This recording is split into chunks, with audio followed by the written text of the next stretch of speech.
Ladies and gentlemen, welcome back to the channel, and it's finally time to discuss the result today. It's a bit late, I know it is, but forgive me. I was indulging in the success of Celtic this afternoon.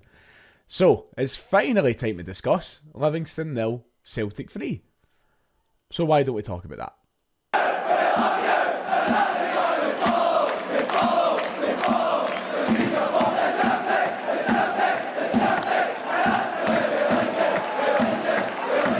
Like and subscribe, all of that jazz. It's time for the match reaction as normal.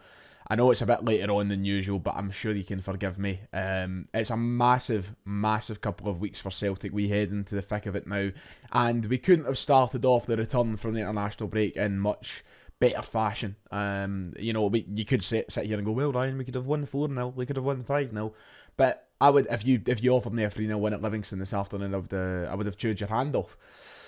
And it's a cracking result for Celtic this afternoon. I'm really happy. I'm really pleased with what Celtic managed to get at the Tony Macaroni. I was there. I witnessed it. I think that we could have had more and probably should have had more. But at the end of the day, a clean sheet and 3 goals keeps us top of the league heading into Ibrox next week. Keeps us with the advantage when it comes to goal difference heading into Ibrox next week. And over the past few games, I feel like there's been a confidence built at Celtic that maybe wasn't there when we were at Tynecastle a few weeks ago. I think in the last few games we've seen a better side to Celtic. I think we've seen some better football from Celtic.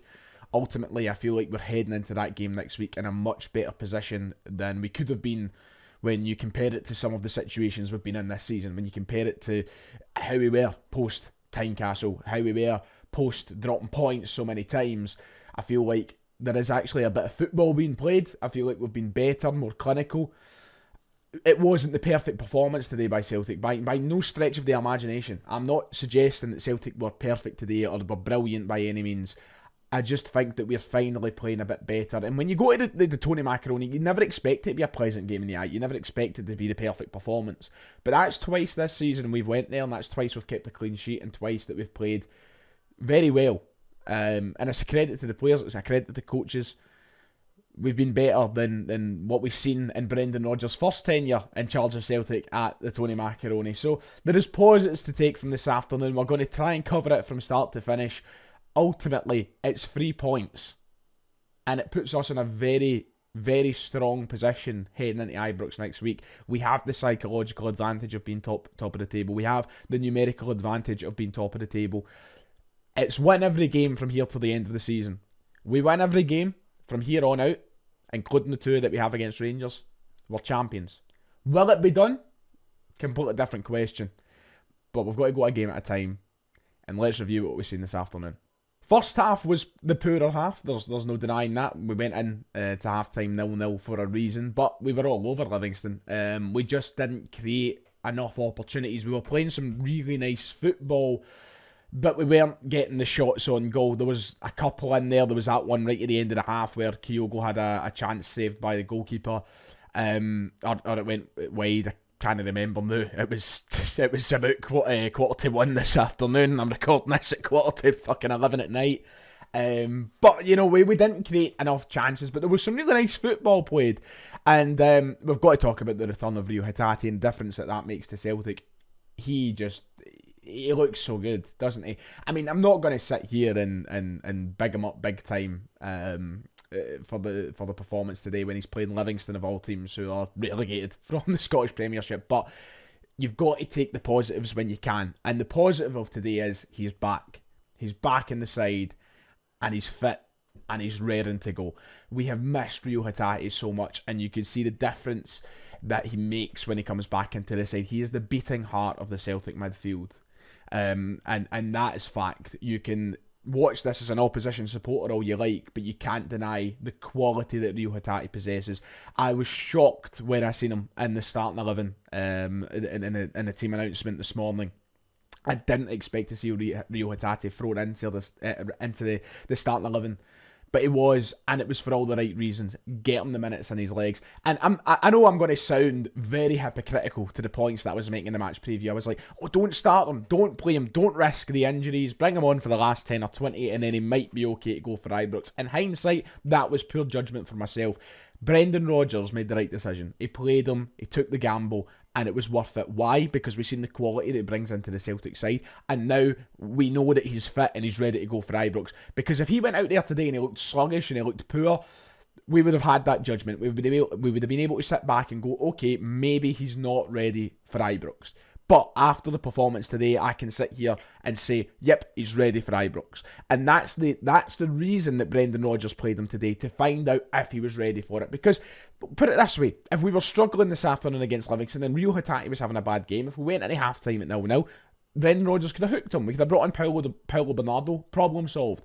But he put him out there to understand and see where he was. And it was the right decision. The beating heart of the Celtic midfield, it is massive to have him back. And yeah, he was one of the key performers for me in that first half. I thought there was somebody else that we need to talk about for the first half performance, the second half performance, and that for me was Nicholas Kuhn. And I'm just going to talk about him now rather than waiting to sum up the second half and sum up the goals. Nicholas Kuhn is getting better by the week for me, and I want to be patient. I don't want to jump in two-footed. I'm not going to come out here and say that he's the best player I've ever fucking seen, for crying out loud, but he's getting better. You can see the confidence in his game now. When he played that first game against Aberdeen, when he signed for Celtic, he showed glimmers of what he could offer. And it tailed off very, very quickly. He struggled for the couple of games after that. But he came back into the side against Livingston in the quarter-final of the Scottish Cup. He came back into the side, the games following that in the league. And he was back in today. And you can see that the confidence is now flowing through him. You can see that these starts and these minutes that he's been given are actually benefiting him. Today, I thought that link-up between him and Alistair Johnson on the right-hand side was really important for Celtic. I thought that both of them were really, really good. But Kuhn in particular, you can see why he was brought in now. And I hope he continues that. I don't want to eat my words, but I have a feeling he can be a really important player for Celtic. I have a feeling he can be a really, really good player for us. Just the wee things that he can do on the ball. I was sitting in the northeast, southwest. I don't know what the name of the stand is. I was sitting at the side where we were shooting into in the first half. So he was on the right wing and he was right in front of me. And everything that he was doing just looked magic. Everything that he was doing, his small touches, his thinking, his movement, getting into positions, he just looked like he was proper on the ball with everything. And that's what you need in a right winger. You need somebody who's anticipating the next move. You need somebody who's looking for the right pass and ready to make split decisions that could ultimately get you a goal.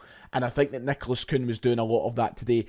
It wasn't necessarily getting us the goals because we struggled to finish our dinner and we struggled to create the big chances in the first half, but he was showing what you need to get out of your wingers to actually do that. I was really impressed with what I seen. He was named man of the match for a reason. And I'm glad to see him kicking on after what was a couple of dodgy first performances. You know, people were ready to call him off and say he wasn't good enough after his first couple of games. And that's the thing that annoys me about Celtic fans. And it annoys me about, obviously, the media scape that I'm in. We're all very quick to write players off. And we're all very quick to obviously bum up players as well.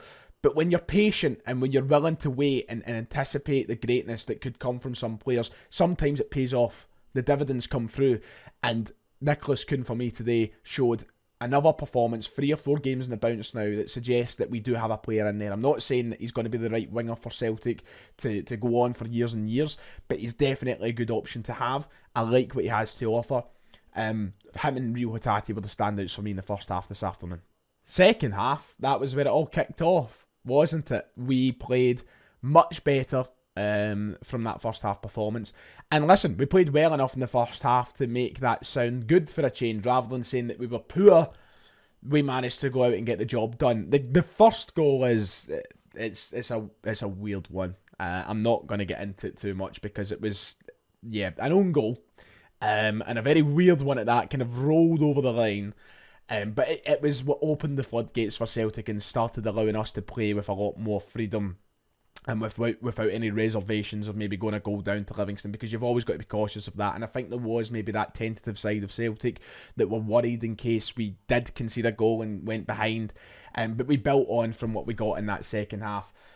Paulo Bernardo came on. I thought it was a really good substitution to build on what Rio Hatate was bringing to the midfield. We had to take him off to preserve him for next week. Paulo Bernardo came on, he scored that goal. Matt O'Reilly found the third. It was a dominating performance from Celtic in that second half, and I just thought that it was a typical Celtic performance, something that we should be seeing a lot more often in this league at the moment in time. We are significantly better than the opposition throughout the league. I still maintain and I still insist, no matter how this league goes, that we're better than Rangers as well. So we should be beating teams. We should be top of the table, and we should be making it look a lot easier than what we have on occasions this season. And that's what you've seen from Celtic this afternoon. You've seen players playing to the best of their abilities. I think that you've seen the midfield bringing the attackers into play a lot better. You've seen the defence playing with a confidence without being threatened. It was a much better performance from Celtic from start to finish. It wasn't the perfect performance, absolutely not, but it was much better.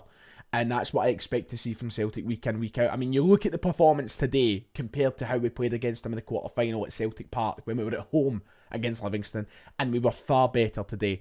And there's a lot of things that we can take from today's performance, take into next week to try and extend our lead at the top of the table, and that we can be happy with. So, I was buzzing leaving the Tony Macaroni, ultimately. One of the big talking points from the game is the penalty decision that was given. Once again, I'll reiterate the point that I was sitting where the incident happened. I was mere metres away from it. And at the moment in time when it happened, I remember turning around to Kieran, turning around to my mate Mark, and saying, that's got to be a penalty. That's obviously a penalty. I can see it from here in the stands. The referee's on the park, surely sees it. He plays it on, he waits for the VAR decision. I'm thinking in my head, right, VAR's going to give the penalty. But within seconds, usually we're used to these long waits when they examine the decision beyond the mind's comprehension. But no, they didn't bother with that today. They decided 3 seconds into the decision process. No, it's not a penalty.